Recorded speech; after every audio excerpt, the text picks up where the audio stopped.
I'm Francis, the founder of Milky Media, and this is the first episode of Milky Monograph. On this show, I'll be speaking with OnlyFans industry experts who are crushing it in their domain, managers, producers, product developers, and even models, to share unique insights that will help grow your agency that you're not going to find anywhere else on the internet. Today, I'm talking to Patrick M. of the aptly named Patty Cakes, a US-based agency that manages 29 models and rakes in almost $500,000 in revenue every month. Thanks to Patrick's sales background, Patty Cakes has built a very impressive chatting operation, and Patty has a ton of valuable and, more importantly, actionable advice for OnlyFans managers at any stage in their entrepreneurial journey. If you're new to the channel, be sure to subscribe so that you don't miss any of our content, and if you like what Patrick has to say, check out his YouTube channel as well. It'll be the first link in the description. If you would, for the audience, maybe tell us a little bit about yourself, how you got into OFM, and we'll go from there. Yeah, man. So, OFM, it's been a crazy ride. I've been in the industry for 2 years, me and my business partner. My business partner wasn't able to join the call, but yeah, we've been doing this for 2 years. August 2023 is when we got into it. And the story about how we got into it is kind of an interesting one, kind of a funny one, to be honest. Go for it. Obviously, I was always aware that people managed OFM accounts, and I actually met people out and just through just talking to people managing OFM girls and all that shit, but I never really thought about it. So I was dating one of twins, basically a twin, and they worked for their stepdad at a real estate agency or whatever, something like that. And their stepdad and stepmom had a breakup, and the stepdad was a real asshole and fired them both. Right. And we had always joked about hey, what if we made a twins OnlyFans? I would manage you, blah, blah, blah. But then when that happened, shit fucking got real. Yeah, no, I shit you not. I sat them down. I put together a huge presentation about exactly what I was going to do to make sure that they were going to be successful, from the social media aspect, from the OnlyFans management aspect. I did all this fucking research and it went crazy. And obviously I didn't have a background of managing girls, but this was the perfect opportunity to do that because this was my girlfriend and her sister, and I just knew we would be able to print fucking money with the twins OnlyFans. So it's the way that they looked, with the way that they looked, all that shit. And then when push came to shove, and they said they were down, they're like, let's fucking do this, I'm in. But they got cold feet, and I'm not the type of guy who's gonna be like, no, we have to do it. I'm Right. just not who I am. They're not gonna be like, hey, you guys have to do this. We're not. But I also was like, yeah, exactly. We're not here to fucking force these girls to do anything. You know what I mean? No matter what, that's the number one rule at the end of the day. But yeah, no, I was like, shit, I just fucking did all that work. And I was like, God damn, I was so ready to just go all in on this shit. And so what ended up happening is I talked to my business partner who was doing a little bit of drop shipping shit himself. I was like, dude, I just did all this work. Let's figure out a way to make this fucking happen. And so that's what ended up happening. We started working together, and then we got clients outside of our friend group, people that we just met, and that was it, man. And just we took off from there, and now we're currently sitting at 29 very high quality clients who are nutting about 463K. Yeah, 463K per 30 days. Obviously, some of them are carrying a lot more weight, of course, than some of the other ones. Of course, we're scaling some are at the level where they want to be, that type of thing. At the end of the day, that's the story, man. That's where we come from, and that's how I made it here. Very cool. So a couple of questions off the back of that. It was very interesting. Good way to start the conversation. What is your Sure. career background prior to OnlyFans? What kind of gave you the confidence to be able to say hey, I'm going to go all in on this. I believe that I can do this. Yeah, man. So I come from a heavy tech sales background. Got it. I started out, obviously, business development, grew into an account executive. I became an account executive, and I was on my way to becoming a strategic account executive. But I was just like, there's an obvious ceiling with working in the corporate world, right? And I always bothered me in the back of my mind. I was like, dude, I could keep putting my time and effort towards this, and sure, I'll probably make a good amount of money. But at the end of the day, you'll always be reporting to someone. You'll always be, answering to someone. You'll always be doing something for someone else, building out someone else's dream. And I'm like, sure, maybe I'll take a pay cut the first year, 2 years, whatever it is. But at the end of the day, that's what it is. And so that kind of leads into, what we're probably going to talk about in this call. But my sales background directly had a direct impact on what we do, from obviously the chatting standpoint and just selling the content and just selling the experience, right? That's what it's all about. And so, that was my background. I was a top performer in those sales roles, but at the end of the day, it was just, it bothered me that I was working for someone else. I was like, I know I'm fucking capable of doing some shit for myself at the end of the day, I think the thing about entrepreneurship, the thing about going into business for yourself, the thing that I've realized is that I don't necessarily mind working for somebody else if I believe in their like vision of the world more than I believe in my own. I just never had it. In theory, if I met somebody that was like, okay, you're like, clearly you have a way better idea of what's going on around you than I do, and I find that really compelling, I would come work for you. If I found that, I'd have no problem with that. I just haven't found it yet. 100%, 100%. And like, I hate that I just said like, oh, I hate working for someone else because self, but I did it. I totally did it. That kind of shits on like the people who work for me, you know? Yeah, and hate. I hate the fact that like I would never want to shit on the people who work for me because No. it's like they do so much. Yeah. They follow me because what you just said. They believe in our vision. They believe in what we're doing. And I don't like to. I don't like saying that like too objectively, but like when you're working for a large corporate job and it's some guy we never met, like it's a little bit different versus, my guys, they work directly with me. I speak with them every single day. So it's like, in my opinion, a lot different versus some CEO who I just have no clue who he is, and it is what it is, 100%. So on that tack, how many full-time staff do you guys have right now? And how many like contractors, if you know that number off the top of your head? Yeah. So we only have like 4 full-time employees. Okay. People who are actually employees, like 1099, all that stuff. Contractors is pretty much everything. We have over 100 contractors. Majority of them are chatters. Okay.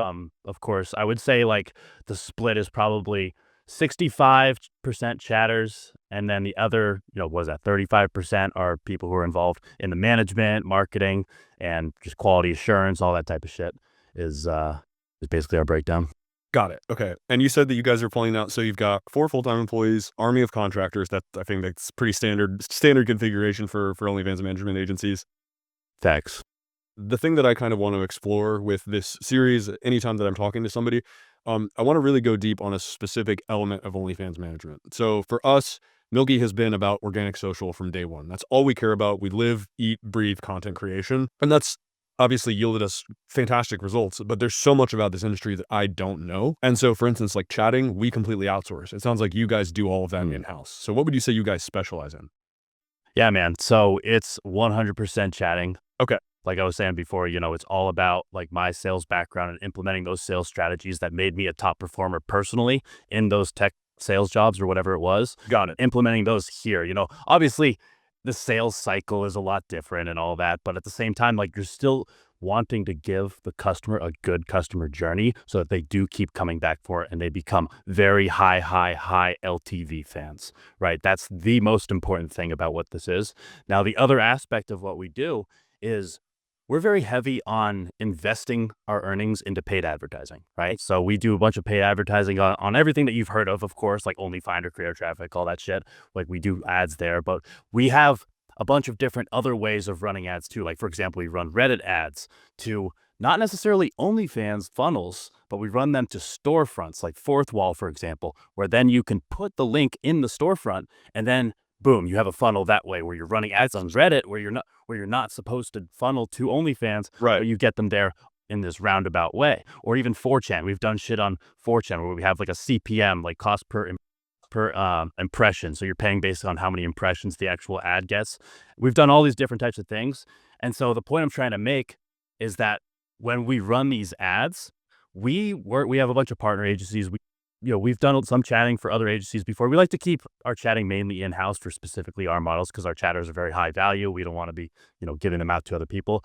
But we've ran like $1,000 in, let's say, OnlyFinder ads, and we've returned 10K from that, right? Whereas these other agencies who did everything on their own, like they did the same thing. They'll throw $1,000 at OnlyFinder and return like $300. And that's a testament to, of course, the ads and how we set up the ads, and I can talk about that a little bit more a little bit later, but it's also a testament to how we turn our chatters into these high performing LTV focused, relationship focused chatters at the end of the day who are giving the maximum value that we can possibly get. Because I fucking hated, nothing pissed me off more than throwing money at an advertisement and not getting money back from that. Yes, just of course, yeah. Made my fucking blood boil. So like for that, making sure the bottom of the funnel with the chatting is on point so that when we do throw things at ads or whatever it is, we can be confident that's going to convert at a high level.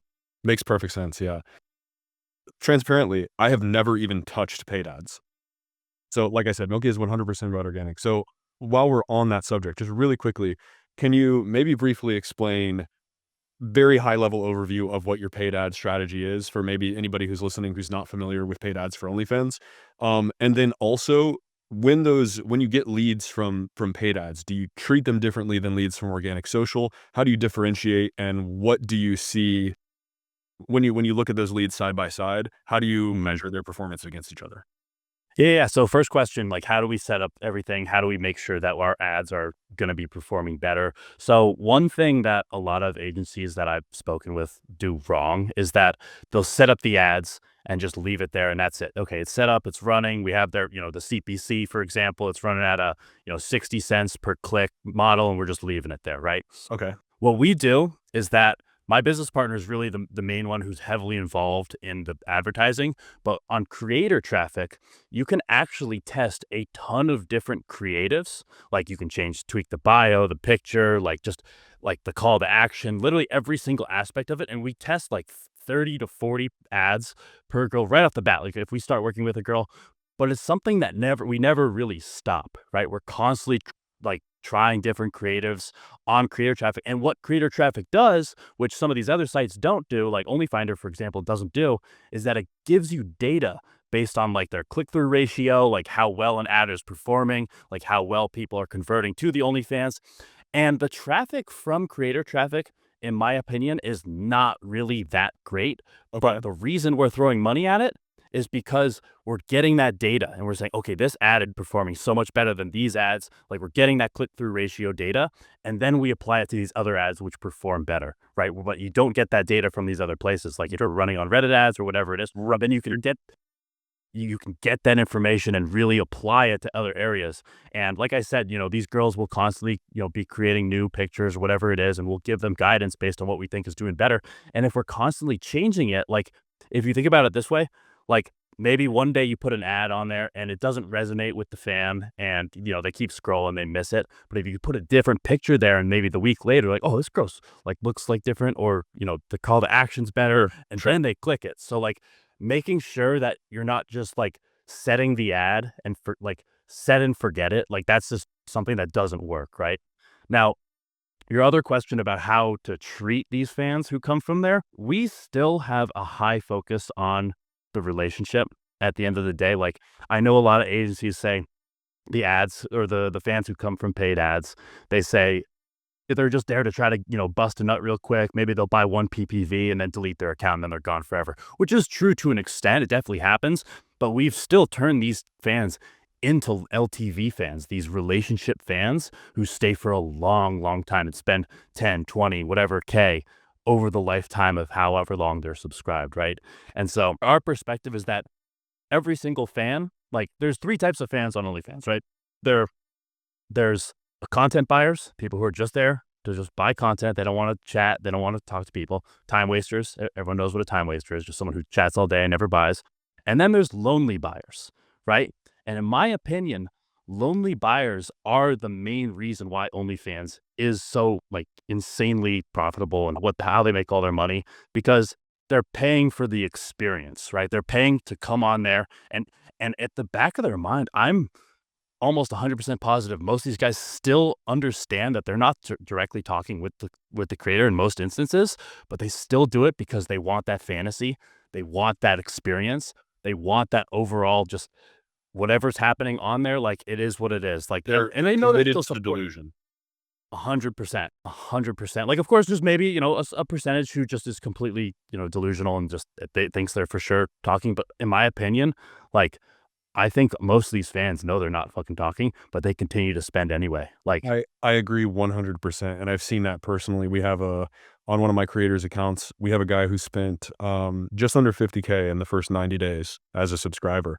And towards I think it was at the end of last month or maybe the month before, he started sending all these crazy messages of like, we send, we'll use 11 Labs to create like AI voice mockups of the model to say good morning or whatever.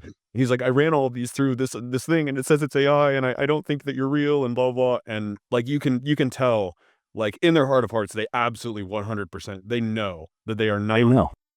they know that they're not getting the product which they are purchasing. But I think that they're so committed to the delusion. And I think that is an underexplored part of the, like, it's something that kind of we all know intuitively as OnlyFans management agency owners, but I think very few agencies are doing the appropriate amount of work in exploiting that psychology, which is essential. Like, that's where a majority of your money comes from.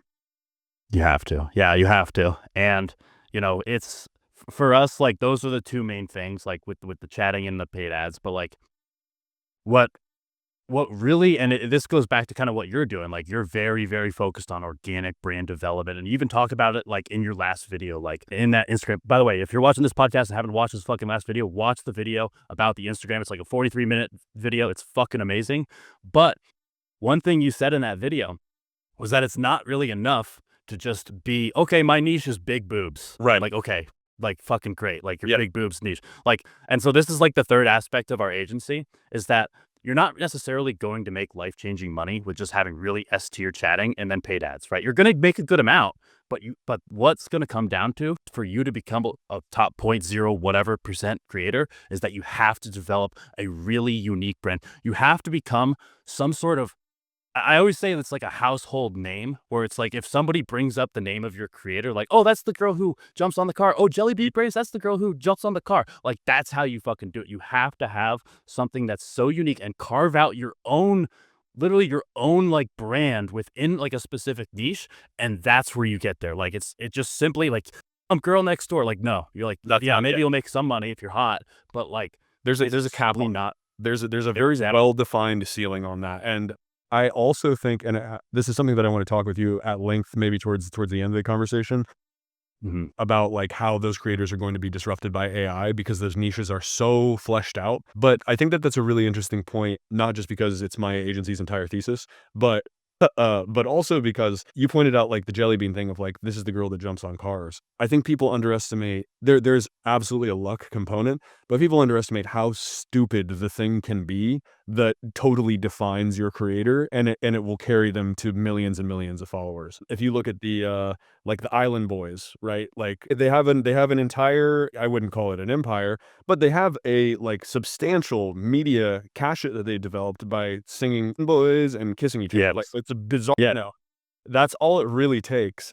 And I think that the next level for me, the thing that I have the hardest time wrapping my head around that I see performs really well is sort of mastering what I think Camila Araujo and Ari Kitsia and those creators, especially the Bop House girls, seem to do really well.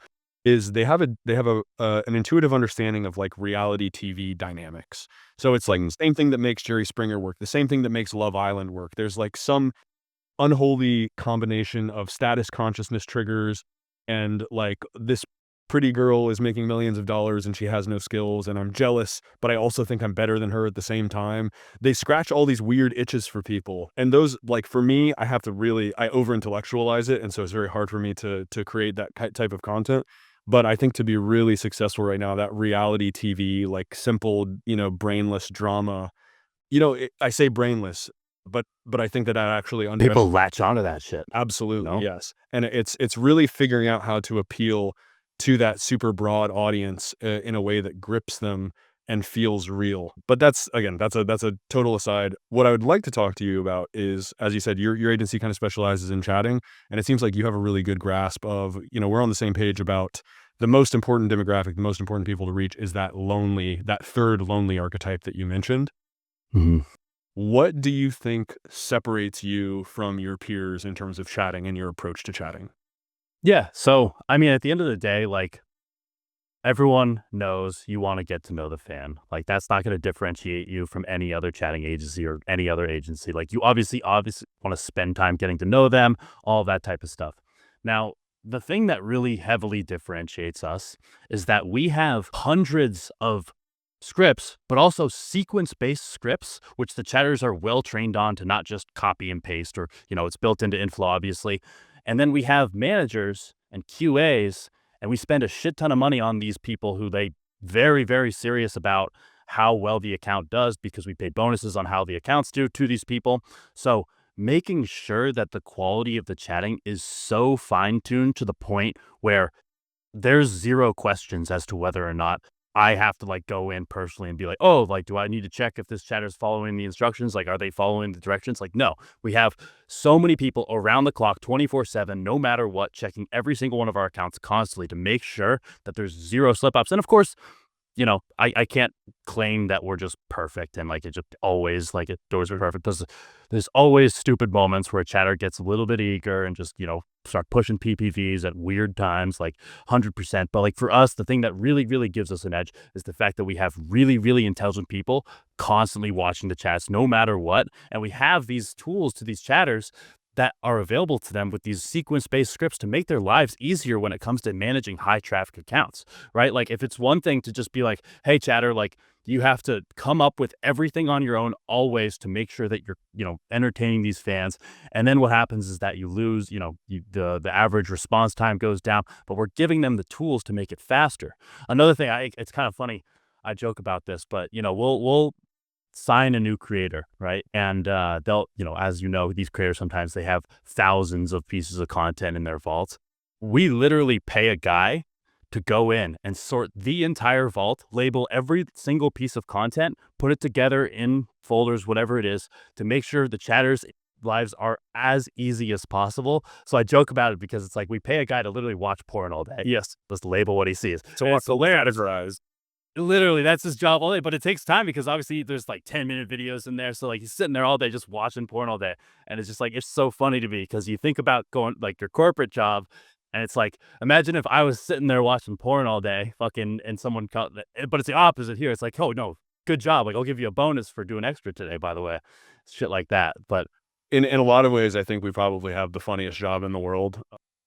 Stuff like that is obviously hysterical. The other day, I'm like looking at, I'm doing like a competitive analysis for one of my consulting clients.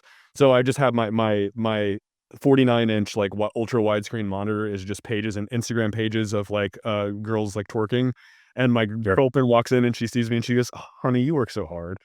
I love it. Yes, that's the key. Having a girlfriend who's totally cool with this. I'm not with that girl anymore, the twin. I have a new girlfriend now who loves what I do. So that's another aspect, but that's aside the point. But no, like going back to your point about like what makes us different, like I'm so obsessed with just making sure that the chatters' lives are as easy as they possibly can. Because if you're asking them to, come up with their own scripts and come up with their own lines, and then also, try to navigate the vault without any direction and finding videos to sell and sexting and not giving them like their easiest possible thing, then what you're doing is you're taking away efficiency and just quality. Like if you're making them do all this shit, the quality's gonna drop and you're just not gonna be able to keep up, right? Especially with these high traffic accounts who are juggling 50 chats at the same time, 100, whatever it is. You know what I mean? Like, and of course we have multiple chatters assigned to those types of accounts, but you can keep up if you give them the right tools, the right setup, and you're making sure that you have the right guidance. Like our chatting managers are fucking amazing at getting coaching. Like I'll jump in and do spot checks here and there just to see like, hey, how's coaching going, everything like that. And it's just like I'm super satisfied with how all that shit goes. And of course we're not perfect. Like I said, there's moments where it's like, okay, I shake my head. It's like, what just happened here? The thing. But the important thing is like I try to be personally involved with it as much as I can too, right? And not to be an asshole boss, not to be a No, but you have to. There's layers of accountability. exactly. We are extremely excited to announce that Milky is officially reopening our organic social media consulting practice. For those of you who are unfamiliar, Milky is an OnlyFans management agency and consultancy that specializes exclusively in vertical scaling, creative operations, and brand building via organic social for OnlyFans creators. So if that's something that your agency wants to improve at, this service is for you.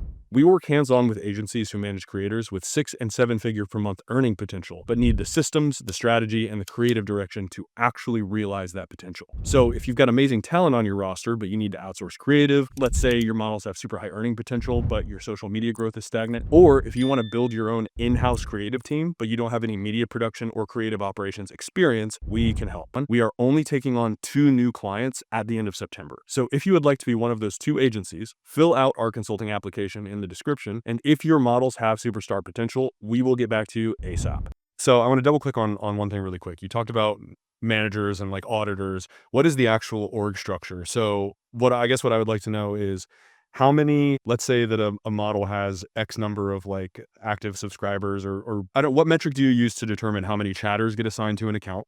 And then subsequently, how do you determine how many chatters report to each manager? And then do you have managers above those managers, or do those managers report directly to you? Or what does that all look like?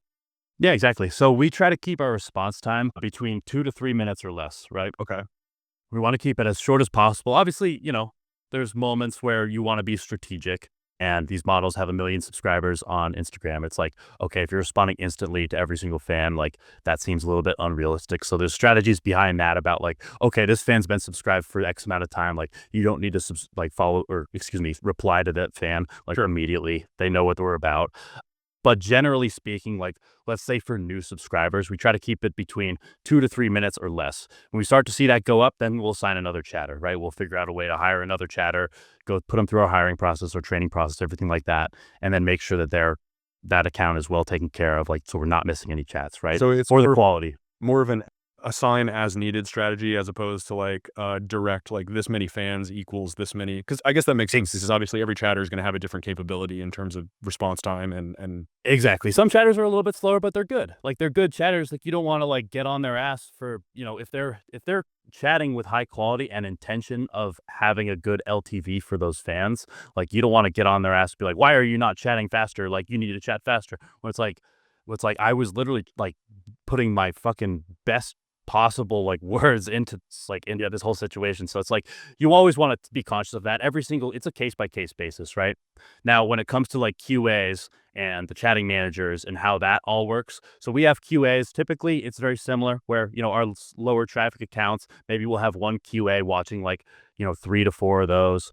Our heavy traffic accounts, just one QA just going in all their shift long, whatever it is. And of course, it's all 24/7. Like we never have any moments where these QAs or these chatting managers are just not on shift. We're just letting the chatters go. So it's another one of those things where it's like we kind of look at it from a magnify or like a macro perspective. And it's like, okay, these accounts obviously don't need just one QA. We can have one QA monitoring 4 type of thing. And as the accounts grow, the goal is to, of course, grow these accounts so they have more traffic. Then we make adjustments wherever it is, right? So that's kind of the breakdown as far as that goes. Now, those QAs report to chatting managers. Chatting managers are the ones who typically provide coaching, right? They'll go in, they'll say, hey, like this is a great way that you handled this situation. However, this is what you could have done. This script right here would have been a perfect example for you to go in and potentially milk just a little bit more money here without sounding desperate. Like, let's try to do this next time. And they typically implement it, right? And they follow up on it, all those types of things.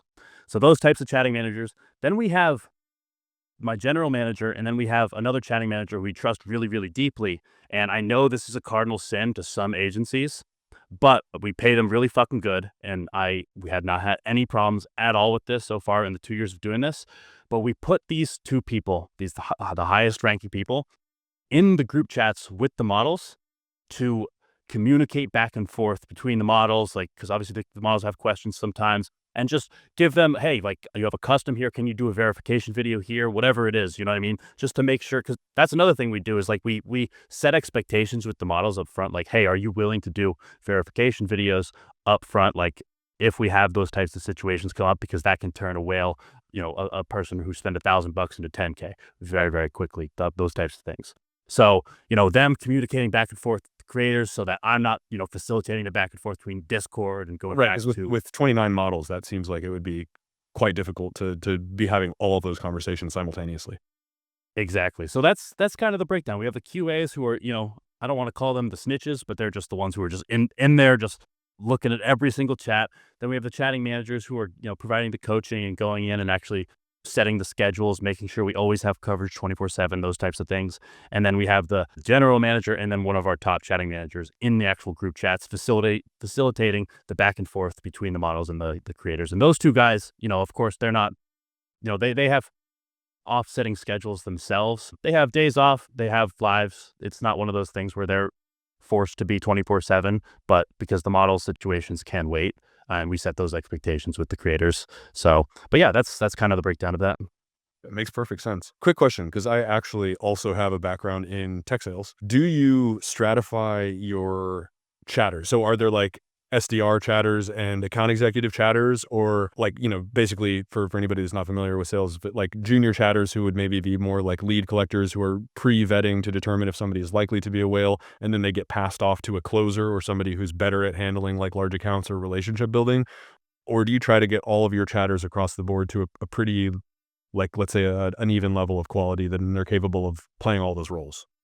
The expectation is everyone's capable, right? Because it can get a little bit messy when, you're passing people back and forth. Like maybe there's certain moments, like, because sometimes it takes a while to turn someone into a whale, right? So there's all this detail of conversation. So if we're passing off to someone later on and then they milk them, like, sure, it probably would work, but the expectation is that every chatter gets to that level. Now, there are situations where, maybe a lower traffic account, like, of course, we'll give a new chatter, like, we'll kind of promote them up the ladder type of thing, where it's like, okay, a new chatter will get not a low, I don't consider anyone to be a low priority account. Every account has the same level of priority, but we'll give them maybe a slower traffic account where there's less pressure, make sure there's coaching a little bit more involved. Maybe we have our, more tenured chatting managers on those accounts to make sure we're providing good coaching for them, whatever it is. But yeah, the expectation is to make sure that everyone can treat everyone like a whale, unless they're obviously just like a troll or some sort of time waster, or, whatever it is. But no, another thing on that as well. So we work with creators who have free and VIP accounts, and with the free accounts, that's kind of an SDR situation where we've set up strategies where their sole job is to convince them to go to the VIP account, and then Push VIP account. Exactly. And of course we can pay them out on, all that stuff where, if they convert them, then great, we'll give you X amount of money, whatever. But that's another way that we introduce kind of new chatters as well. It's like, okay, so, here's the free account. Like, I just want you to have like a genuine conversation. And it's not one of those things where we just put them on the free account and just spam the link. Like, hey, subscribe to my VIP. Like, they still build a relationship on the free account. And then once they build a decent relationship, that's when they ask. It's like, hey, can you go to my VIP? And of course, they pass the notes over the VIP team, all that type of stuff, because it's not really enough to just, spam, hey, come to my VIP, like every single conversation. So, and that's a good way to like really reinforce the whole idea of relationship first, PPV, and sales second. Because if they're getting in that habit of, hey, I'm building a relationship with you, because if you build a really good, solid relationship with the fan, it's so much easier to ask them to do something like, hey, go to my VIP, than if you're just like, hey, go to my VIP because my nudes are free on my wall. Yeah. Nobody cares. Right, exactly. Yeah, that's the case for, thousands of other OnlyFans creators as well. So, Exactly. okay, so on the subject of relationship building, what does the process of so take me through like the standard customer journey. Somebody subscribes to one of your creators' VIP pages. What's the first thing they see? How does the chatter sort of take them down the rabbit hole and guide them on the path towards becoming a whale? Yeah. So a lot of times when it comes to people who first subscribe to a VIP page, like, just for example, they just go straight to the VIP, they subscribe. Of course, you want to get to know them, like I keep, re-emphasizing, but sometimes you want to hold back selling PPVs and selling content right off the bat, right? And it's because you want to build that illusion of realism, right? Like a lot of these guys, like, you always see it all the time. It's like, hey, can you send me a picture of you right now? If you do, then sure, okay, great. Maybe you'll get them into sexting, but usually those people who are asking for that aren't gonna really pay. So what we found is that a lot of times holding back content, holding back sexting when they ask for it actually has a better effect in the overall long term. Sure. And the reason why is, like, think about it. A girl, like, let's say, first of all, every girl fucking hates it when a guy says, hey, send me a pic of you right now. Like, in real life, like, talk to any girl, they fucking think it's cringy as fuck. It's fucking weird. Like, girls always don't feel hot. Like, they're not in makeup and lingerie all day long. Right. Will respond and be like, oh, I feel fucking ugly right now. Like, oh, I can't right now. I feel super ugly. And not only does that hold back the content, but it also like makes the guy feel like, oh, am I a fucking asshole? Am I fucking really Right. weird? Yeah, I kind of feel bad. So when the time does come to sext or sell content, they open their fucking wallets, because in their mind, they're like, I got to make up for me being a prick. Yeah. But at the same time, I don't know when she's going to be feeling sexy again for us to be able to have a good time or whatever. So I got to make sure that I make the most of this, because I need to have fun with this girl. This girl's so fucking hot, and she is just my type, and I just love everything about this girl. Her content's amazing.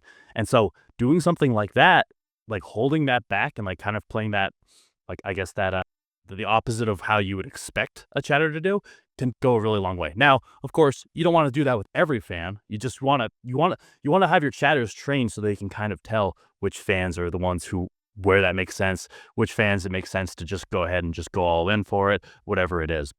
With the customer journey, every single fan you have to treat differently too. Like, obviously, when you find out where someone's from, or what they do for work. Like, I'm sure you can agree, like, blue collar workers are typically the highest spending fans on Yep. OnlyFans. It's always the guys Like, who don't have a ton of disposable income and they spend all of it. It's crazy. exactly. They gotta scratch that itch. You know what I mean? I mean, that's what people are on OnlyFans for. They have an itch that they need to scratch, whether it's they need to bust a nut or they need to have something that solves that loneliness thing that I was talking about before, where it's like, these lonely buyers, they come on, and even if they, in the back of their mind, they know, man, I'm probably not talking to the creator, like, they hold on to that 1% chance. And, at the end of the day, like, the girls, they log into their account and they see who's spending and they still will recognize, oh shit, like this guy's actually a huge spender. So they still technically do get a level of attention from the girls. It's just not directly through the chatting, right? Like the girls will see the top spenders be like, damn, this guy really took care of me. I kind of want to know who this guy is. Yeah. So to an extent, they get what they're looking for, but Sure. not just indirect, they think. Yeah, exactly. So, okay, there's one more thing that I want to talk about as far as chatting, because I think that the understanding more broadly kind of the loneliness epidemic and the modern, let's call it like the sexual economy or something like that.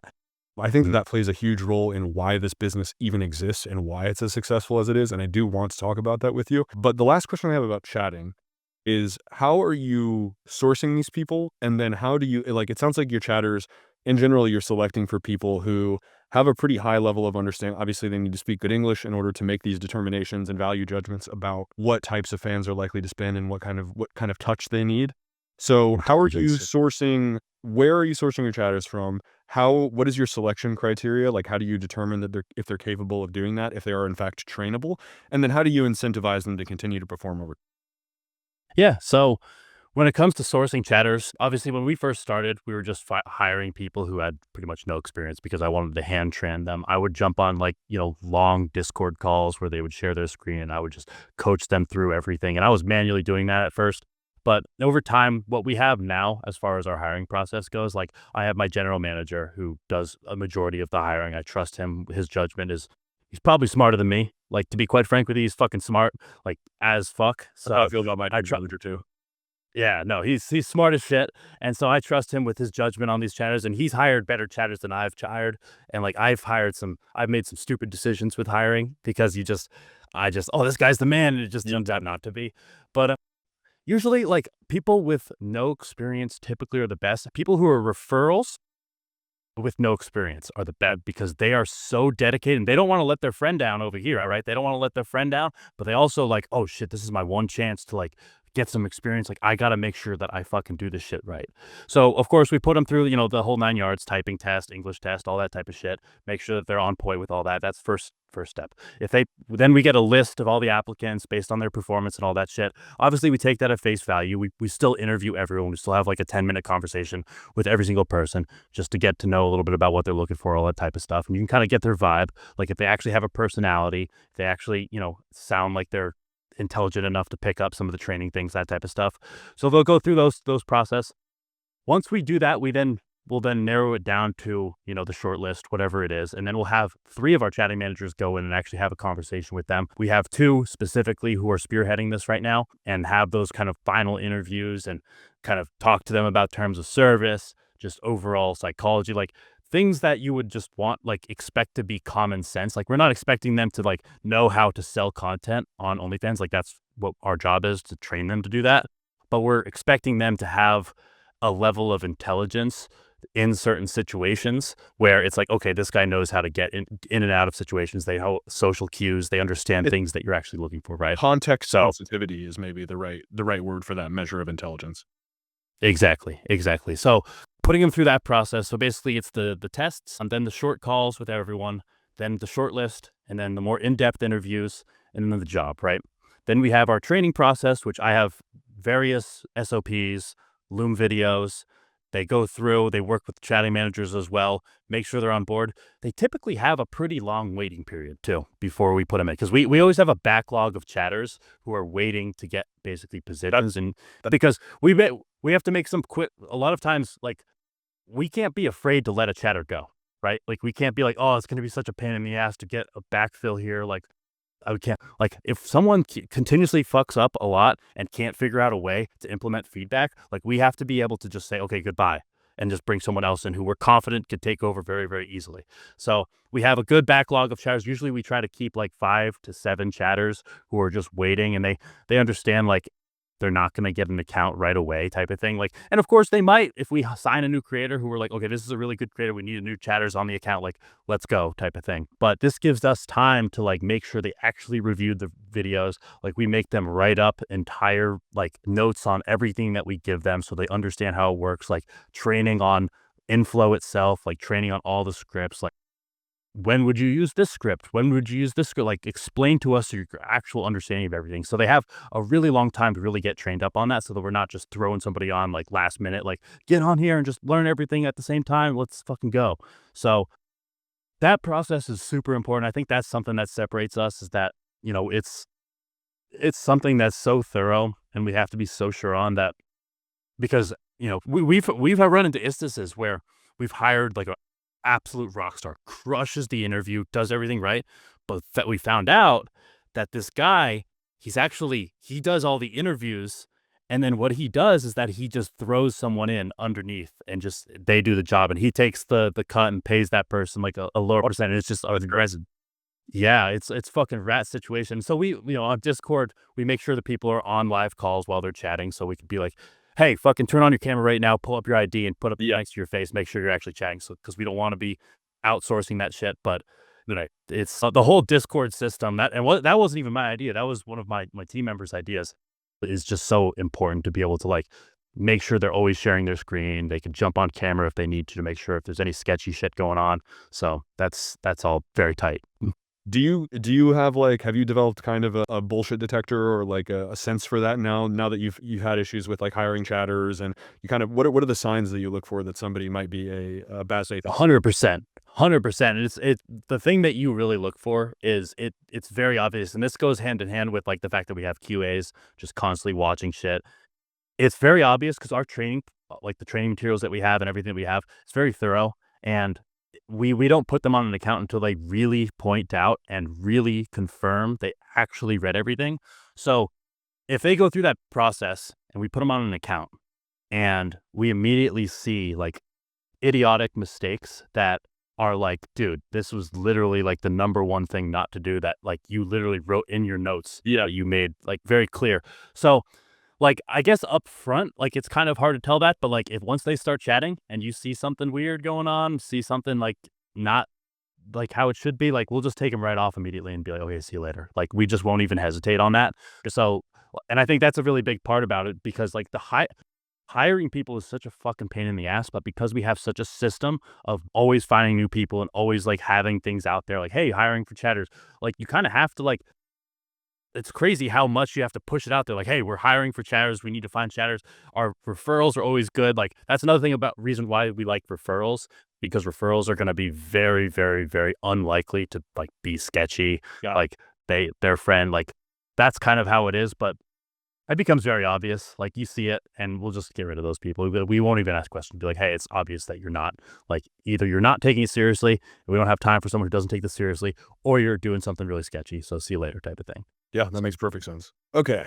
So is there anything, while we're on chatting, is there any like kind of last words, anything that you'd like to say, maybe to somebody who's either relatively new to the industry, like hasn't started an agency yet, and doesn't kind of understand the fundamentals?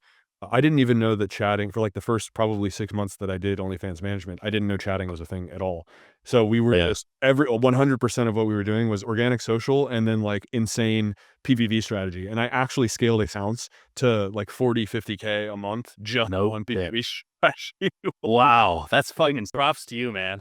And then we figured out chatting, and I was like, this is how everyone's made. This is where the money's at. Okay. Yeah. I just 5x'd my money. Yeah. No, I would say like one thing, and this kind of just goes into the whole OFM industry in general. Like, if you're gonna like learn something, like whether it's chatting or you like want to go more heavily into something else, like go all the way the fuck in, right? Like, you have to go all the way the fuck in. Like, if you're going to make chatting your baby, like kind of how we did with ours, because we, like, my business partner is like heavy on the marketing side and does a lot of the marketing shit, but I personally took the chatting as my baby. Like, that was my thing that I absolutely wanted to go all the way in. Like, do it. But if you are like, and in my opinion, marketing is the most important part about OFM. Like, bar none. Like it's light years more important than chatting. It made my blood boil to see marketing dollars get wasted. So I had to do it. Of course, But you need everything. I mean, it's a completely coherent system. Like you can't have one without the other. exactly. And so the point I was trying to make was just like, if you do it, go all in. But if you don't, figure out a way to outsource it to someone you can 100% trust, Yeah. and then go all in on whatever thing that you are trying to go on, whether it's organic marketing on Instagram, whatever the fuck it is. Like, don't take on chatting and trying to also be an expert at Instagram organic marketing. Like, you're going to fucking fail. Like, one or the other is going to take a back seat, and you're going to have shit quality on one or the other, or they're both going to be shit. Like, I don't know, but I would say, like, don't fucking either have a business partner who goes all in somewhere else, and then you go all in on chatting, or figure out a way to outsource it to someone you genuinely trust and actually is going to get you results, like kind of similar to what you're doing, where you have it outsourced to whoever Yeah, exactly. to maximize. So I was lucky enough to find Shane, who, for if anybody who doesn't know, Shane Carroll Francis is he's a great dude. beast. He runs the group chat, which is how Patty and I actually came to know each other. But he's the one who introduced me to my current chat manager, and I think I was actually his first client, and the guy's just an absolute stud. So I kind of took a chance on him and have just been so unbelievably grateful. But I think to your point, if you are going to go that route and you're going to hire a chat manager, I'm completely comfortable admitting I got extraordinarily lucky, because I have heard of people getting absolutely fucked. Yeah. Oh, well, yeah. Feeling When we client. first started, 100%. Yeah, you got to be careful. But yeah, there's good chatting agencies out there. They exist and they're dedicated to chatting. But you hear those horror stories too. So Yeah. yeah, sometimes it just comes down to just getting lucky, and and then we could talk about this too. Like, having a solid network is like one of the biggest pieces of value as an agency you could bring to the table for your creators, right? Like, these creators come to the table as like, how do I do this? Or how can I get my Instagram unbanned? Or how can I do this? Blah, blah, blah. Like, you as an agency should have a network to be able to get whatever they're asking for, or whatever might need to be accomplished, done quickly and easily without any headache on their end. So they can continue to do what they need to do to make content and make sure that everything's a well-oiled machine, right? So, that like having the network with Shane, and Shane's fucking obviously crushes chatting, and Yes. I talk with Shane, and Shane's fucking been great with the juicy.bio stuff. And it's so important to just have a good network and have people who can, you can trust. It's hard. And it's hard, it's rare in this industry, and yeah, very, very grateful to have I caught that wave really early and got put in connection with a bunch of relatively trustworthy people pretty early on, and I think that's probably a large part of why I was able to achieve the results that I did so quickly. Mhm. Yeah, definitely, I'm Milky is a solo op for me. So actually, I wanna talk about that with you. I'm solo, right? I have a full-time video editor, and my girlfriend helps with creative sometimes, but she's not like an employee. She doesn't work on, like, 1 or 2 hours a week, if that. Mhm. So it's really just like me alone in the middle of the ocean, figuring all this stuff out on my own. You have a partner. So kind of explain how that dynamic works, how you guys met, how you guys came to start working with each other, and what roles you guys play in the organization. Because I think that's important for people to understand too. Yeah, 100%. So, one thing I would say is, like, it really depends on how you work, right? Like, and for your example, like, to be fair, like, you have your girlfriend who you were able to bounce things off of. Like, when I started in OFM and like got into this, I knew he was the right guy to do it, because he was trying his own business ventures, things like drop shipping, things of that nature. I knew him from 10 years back. This is a guy I knew back from college. I went to Arizona State University, and I met him through all that shit. Everyone, ASU, big party school, whatever. But at the end of the day, he took his shit seriously. Smartest guy I knew. His background, he was in financial advising, and super, super, super fucking smart. And he was on track to absolutely, like, he was a top performer in what he was doing. Like, I was like, he's going to be our first millionaire friend. When I was like 23, I was like, he's going to be by far our first millionaire friend. And sure enough, like, he was fucking crushing it. So it just was a very, very obvious point. But I would say, like, you have to really kind of take a look at yourself if you're thinking about getting into this industry. And it's like, hey, do I genuinely think I can put myself on an island completely alone and not be able to bounce things off people and just be very confident with my decision? Or is it important to have someone else, a business partner who I can actually genuinely trust, someone who works, someone who isn't just going to like leech off of your hard work, whatever it is? Like, there has to be a dynamic of equality, and think about that, but then also think about, hey, where's the distribution of effort going to, right? And so what we found very quickly is that I was going to be more involved in being the face of the agency as well as the chatting, right? That was my responsibility. You give the responsibility to one business partner, and then his side was heavy on the marketing, right? He does a lot of the paid ad stuff that I was talking about. He does a lot of the other organic methods. And then we combined, we manage the relationships with the models, all of that type of stuff. But there's a dynamic. You have to make it very clear about who has what responsibilities. And we even put it on like our operating agreement. Like obviously we didn't have an operating agreement at first, but like now it's not, like literally in our operating agreement, like, okay, Sam is available for this, like Patrick does this, right? So it's something where I've talked to so many people where it's like, don't have a business partner, like you can do it on your own. And then other people are like, no, you need to have someone who you can, like, when you have those crazy days where Yeah. you have 12 problems and you're like, fuck, I don't even know what to do. Like you need to jump on a call with someone and just hash the shit out and get it done. For me, like it just made sense because I'm the type of person you need to kind of talk things out at the end of the day and come to a conclusion. So it just comes down to the person, eye of the beholder, Got it. Okay. That makes perfect sense too. So you think it's like, basically, I think the advice here is you need to evaluate yourself and determine, like, are you actually capable of bringing a business endeavor to fruition completely on your own? Or are you the type of person that like needs to collaborate and needs to have somebody who's there to bounce ideas off of and pick up some of that slack? For me, it was like, I'm used to just doing stuff on my own. And I not that I don't, I love working collaboratively, but it kind of on the same tack as what we were talking about earlier with like working for somebody else. If I don't trust that other person's vision as much as my own, if I don't trust their judgment as much as my own, I can't really call them a partner. 100%. Yeah. And you come from an engineering background, right? Yep. Yeah. Industrial and operations engineering. So yeah, Okay. very, Yeah. very. So yeah, very, very different. And I assume a lot of the work that you did there was probably, along the lines of like, hey, you were doing a lot of shit on your own, or was it very collaborative, or how did that look? So the organization that I worked for, very, very large organization, one of the top 10 in the world in terms of like number. We had like 500,000 employees total. Not that I was in charge of 500,000 people. That would be insane.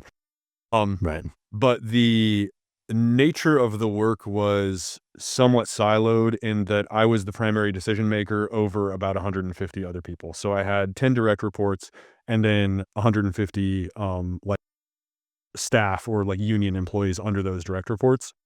So different, you still receive directives from the top there. It's not like I'm making decisions in a vacuum of like, oh, we're just going to do this today. Like there's a job that needs to be done. In this case, it was packet, like basically inside hub operations. So like freight management. Yeah.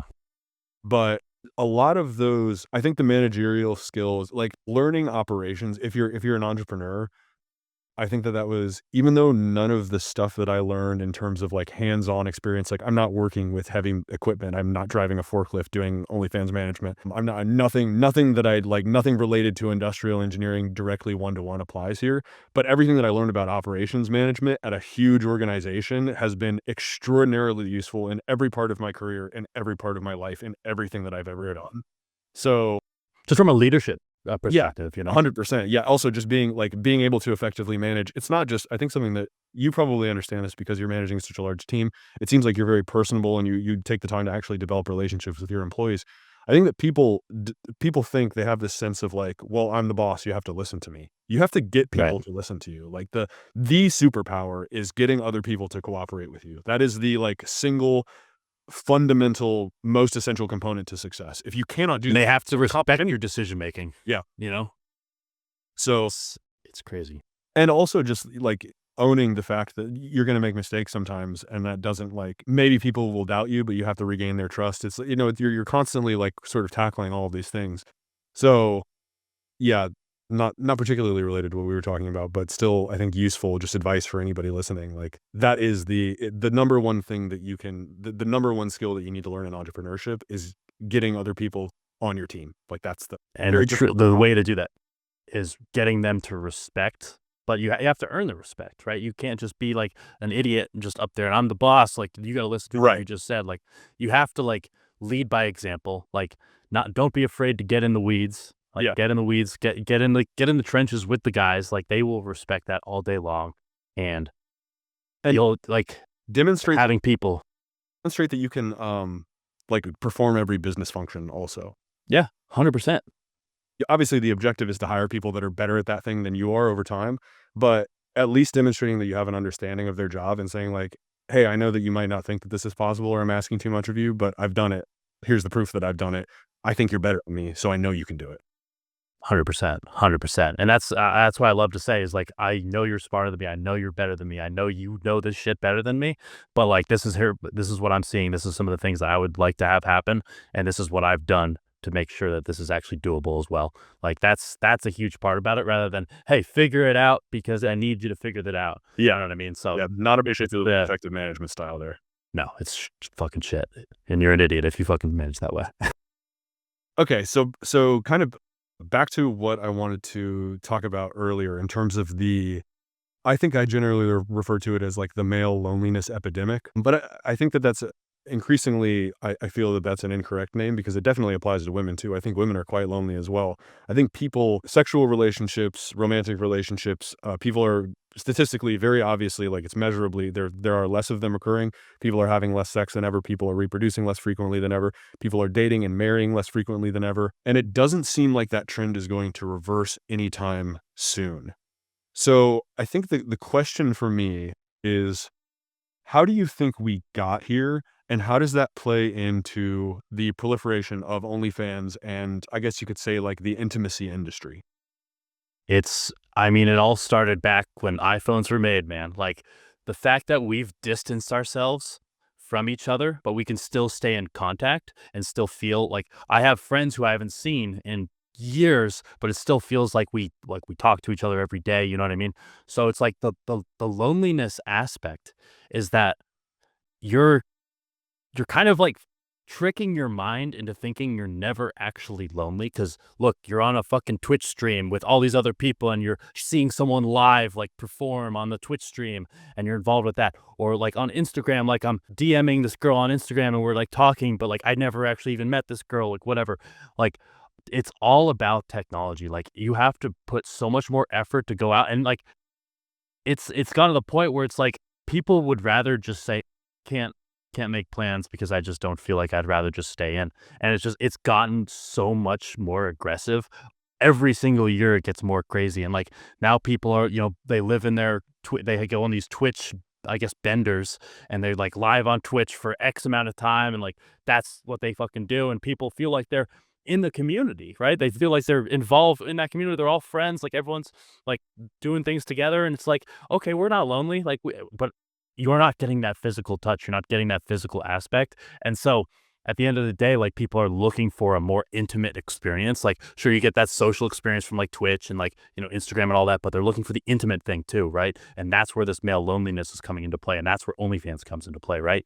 People come to OnlyFans, they're looking for an intimate one on one experience with a creator who they absolutely adore on social media. They love the content they make, they love what they do, and they're looking for that intimate experience with that creator. The fan to creator relationship is very, very, very intimate, especially from the fans' perspective. So I think that's where it really comes down to. Is that's where it comes from, and it's all technology based, and it's only going to get worse. Like, and we're going to talk about this here in a sec, but like the AI related stuff, like Yes. it's going to be really hard. Like within the next X amount of years, like obviously us, like me and you, we have a trained eye for it. Like we could obviously tell who's AI and who's not, but Sure. it's going to get to the point where you literally fucking can't tell. Like no matter how trained eye you are, it is. So it's And I only think that's gonna get closer worse. than we might even think. Percent. Yeah. No, it's like we're all, like you already talked about it yourself. Like you're using 11 Labs or whatever it is to create voice notes and make sure like we're fucking building these like custom experiences for people. Like it's gonna get to the point where it gets so fucking hard to tell, and it's just gonna keep going through the roof. And it's just yeah, it's technology. It's this facade of making you feel like you're having some sort of like relationship with people, but in reality, you're lonely as fuck, right? Like these people are lonely as fuck. They don't want to admit they're lonely as fuck. And that's just how it is. That's the world we live in. I think it's pretty obvious that like you don't really have an ethical, there's no moral quandary about what we're doing. Do you I think that there's a lot of people who think that what we're doing is to some degree evil or immoral. So, and I think it requires sort of a either more evolved or less evolved ethic to conduct this type of business. What are your thoughts on that? Like, how do you think about this from an ethics and Yeah, there's a couple ways to to kind of look at that, like there's the justification route where it's like, hey, if I don't fucking do it, someone else is going to do it type of thing. Or like there's that route where it's like, I'm justified because, if somebody's going to make money, I might as well be the one. You know what I mean? But I mean, the other thing is, for me personally, like I've always just been very focused on like, hey, make money however you possibly can. And like, I'm not going to say I'm a fucking saint. I'm not. I went to college. I spent more time figuring out how to cheat on tests than I did actually studying. And I know it sounds fucking bad, but it's like by any means fucking necessary. By any fucking means necessary. So for me personally, like I've never really had to go in and like have like a, you know, a talk with Jesus about anything like this. Like I've just always been like, hey, if the money's coming in, I'm gonna keep fucking doing what I'm gonna do, and it's whatever happens happens. But you at the end of the day, you go into the chats, you're helping some like your chatters, you're giving them a stream of income. You're giving these people like your managers, you're giving them experience based on what you do as a leader, right? So from that perspective, like you're giving people like genuine, solid, good life experience while working a job that they can work from home, right? So it's like, sure, from maybe like perspective of like, I guess ripping off or making everything fake, whatever, like, yes, like that can be looked that way. And it goes back to the thing is, hey, someone else is going to fucking do it anyway. So whatever, but you are bringing good into this world to an extent with the people that you hire. There's a lot of camaraderie. There's a lot of people who are, put in situations and getting experience who, maybe never would have got this type of experience. And, I'm doing a trip with a lot of our contractors, like our main contractors. We're paying for a trip, flying a bunch of them out to Bali, actually. Cool. And That'll be fun. like for me, like getting to know these people and getting to understand their story. And I'm probably going to make a video, like just having a conversation with some of my guys just directly on stream and just talking to them about how it impacted their life, like how everything like working with us is done. And like, I think that's the things you can kind of take away when it comes to like trying to justifying what we're doing is that we're a business. We're stimulating whatever, economy that it is associated with these people. We're helping their families. Like one of our main guys, like he has like a huge family and he pays for everything because of how much we pay him. And it's like a fucking huge, like night and day difference. So, these simp culture is not going anywhere. Yeah. There's money that's going to be be spent. economically exploited in one way or another. So Exactly. better to, at least we're, value accretive in the sense that we're allowing other people to provide for their families. And it's not just, Exactly. there are the, just the Lambo guys though. I'm less fond of those. Yeah. No, I don't. I drive a fucking. I'll probably not get a new car anytime soon. I drive a fucking 2014 Scion, which hellies are fucking hilarious. 2014 Camry for me. Oh, 14. Let's go. Yeah, 14 was a great year. Great year. Yes, great fucking year. No, I'm like for me, like the money that I want to spend is spending on traveling, right? Like I fucking love traveling. I love getting out there. Like I went to Argentina. Obviously, if you're in this industry, you understand Argentina has a very, very big footprint in this industry. We have a good amount of creators in Argentina. I was down there for 6 months until I recently returned. And, that's what I like to spend money on is getting out there and developing relationships. We have business partners in Argentina who do some of the social media stuff for us as well. It's just, that's what I would prefer. And like spending money on our contractors and giving them, experiences that they would never be able to get. Like those are the types of things that I really fucking Okay, so the AI conversation, I think this is going to be a good talk to wrap things up on because I think it is the clear future of the industry. So what I want to do is kind of share my thesis and you let me know if you agree, what parts you agree or disagree with, and then kind of present your own. So my thinking is that something that we were talking about earlier and something that I think that everybody is at some level aware of is the customer understands that the service that they are paying for is not the service that they are receiving, right? They are being sold a false bill of goods. And there's a class action lawsuit against OnlyFans that states as much. It's obviously in the terms of service of OnlyFans as a result of those class action lawsuits that you may in fact not be talking to the person that you think you're talking to. It's explicitly stated in the legal agreement that is required for you to actually pay for OnlyFans content.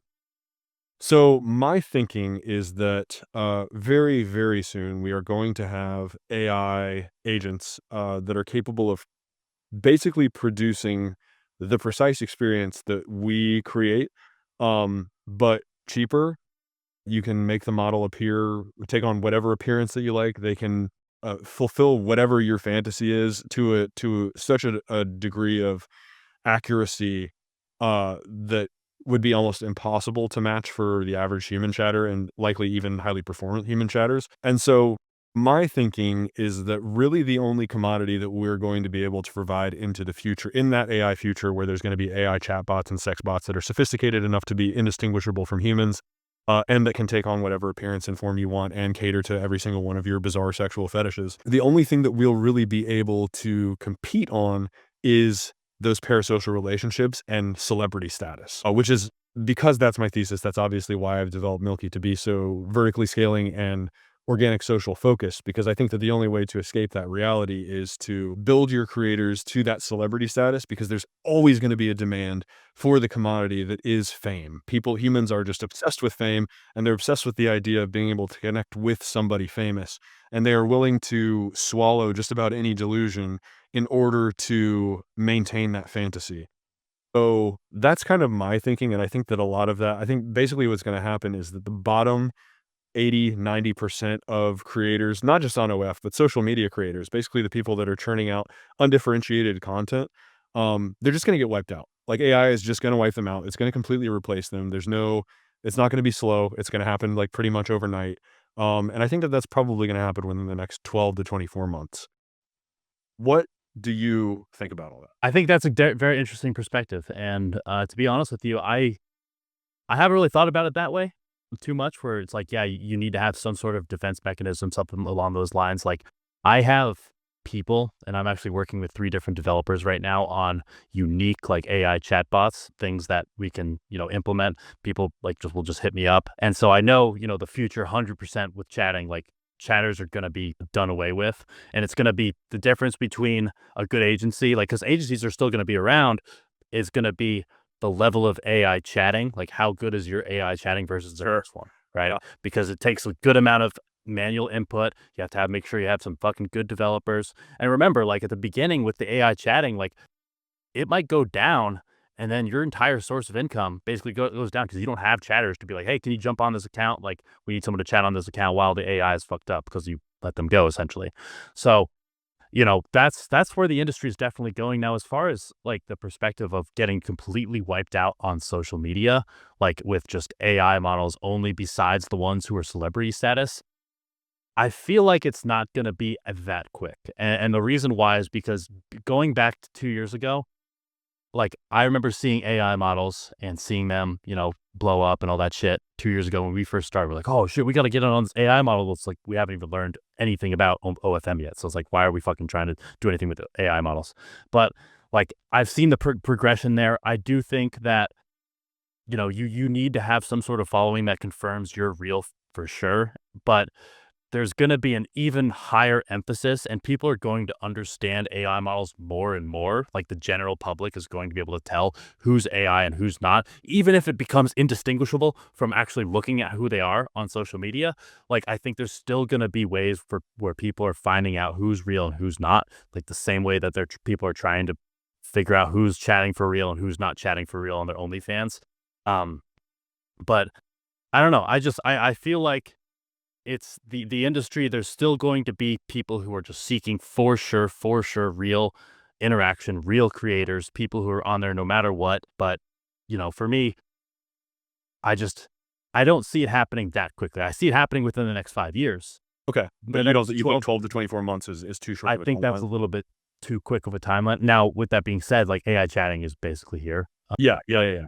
With how the shit's going. Like, the chatting's fucking here. The entire system being AI, I don't think we're 12, 24 months. I agree with your perspective of that's going to happen, but I feel like that's too quick of a timeline based on what So I'm like not I've even including what sorry, and I probably should have stated this explicitly. I don't think that it's the AI OnlyFans models that are going to wipe out that bottom 90%. I think it's going to be like this. I don't know if you've seen any of like the erotic chatting sites where it's either like character or scenario based. So right now the way that they function is you can select from like a list of characters or scenarios, and it's basically like, this is a, I don't know, a cat girl that you found in the middle of the Yep, woods. I know what you're talking about. Okay. Yep, Yeah. yep. I think that those products are actually what we're competing, what kind of the bottom 90% of OF creators are actually competing with, because they're already getting this like kind of like sloppy, undifferentiated experience.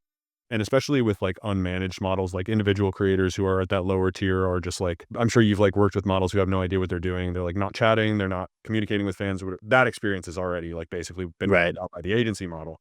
So that's what I'm. And I think yeah, and I think, like, the creators that, like, we work with, me and you, like, they're well beyond that, 100. also 90%. So it's like, Yes, I think absolutely. personally, like, those creators, like, will be relatively untouched. But yeah, no, the girls who are just jumping on, like, they got told that they're kinda hot at the bar and they wanted to make an OnlyFans because that used to make OnlyFans.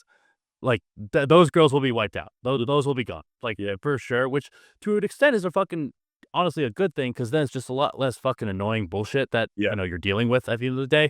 But no, to your point about the whole, AI, like, I guess one question is like what you were just saying, like you log onto those sites and you get like that customized experience with, hey, like you interact with this. Like how many people, and this is something I haven't really thought about too much, but like how many people would subscribe to that over something that, where they genuinely think they're dealing with like an actual creator. You know what I mean? Like where they're openly saying, fuck it, I don't care. I'm gonna get off to this AI experience that I know for sure is 100% AI. I don't give a fuck. Like I'll put my money towards that. Like what kind of percentage of like the I think target audience? a very large and increasingly large slice of the pie is, I think, the answer to that question. And I think it will be around, like, I do think that a majority of the like intimacy product consumer marketplace is going to move to that, if not that precise business model, something very much like it because it's Mm. so custom, right? So I think the Yeah. appeal of OnlyFans is like you have this intimate one-on-one experience with the creator, but it's still mitigated by, like you said, you try to keep response times to like 2 or 3 minutes. How about something that lives in your pocket that you can talk to 24/7, that never says no to you, that gives you exactly what you want every single time, and can fulfill sexual fantasies that a human can't even fathom? Yeah. So I I think think I that think that's I think that's that what we're looking at the barrel of. Yeah. yeah, there's people who like it'll get to the point where it's like, okay, I know I've been talking to nobody, like not the actual creator. Sorry, fans. Like, Yeah. I'm just gonna settle for something. I'm already accepting this is all a bunch of bullshit, but I need Yeah. to get what I need to get, type of Yes. thing. So, And like, you're gonna get I don't even think it's settling at that point. In my mind, it's a superior product because you're paying for the illusion of intimacy already. yeah, It's already you're paying for a mediated reality that's being produced by an agency through the facsimile of a model. Why not just talk to the AI? Like, cut out the middleman. And by the way, it's cheaper by a factor of 100. facts. Yeah, yeah, facts, man. And maybe I'm delusional in thinking that's a little bit further on the horizon, but it's definitely something to be conscious of. You always want to stay ahead of the curve with regard to anything, like whether it's, getting involved with that. Like that's why we're already talking with, like obviously AI chatting. Like we don't we don't want to like pull the trigger on AI chatting toward like in terms of like fucking making it so that we're Everything is fucking getting rid of everyone. Yeah, yeah. Exactly. It's definitely something Slow that's phase. very slow and like we just don't want to and to be fair, we're still gonna probably keep a lot of the chatters and still pay them to be involved with the entire system too. So it's not like we're just gonna be firing everyone. Like these are high quality people who we spent time hiring. We don't want to just get rid of them. Like we'll make sure that they still have work, things like that. But it's something that, you want to stay ahead of. You don't want to be ignorant to the fact that maybe, I am a little bit ignorant to it, but it's something that you always have to be conscious of. And, you bring up a very good point. Yeah, just important to be aware of what's on the horizon. And I think that it's 12 to 24 months may very well be too fast, but with the acceleration of these technologies, it's really it's really tough to say.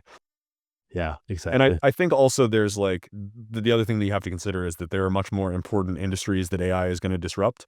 But it seems to me to be the case that porn is actually kind of a technological forerunner in a lot of ways.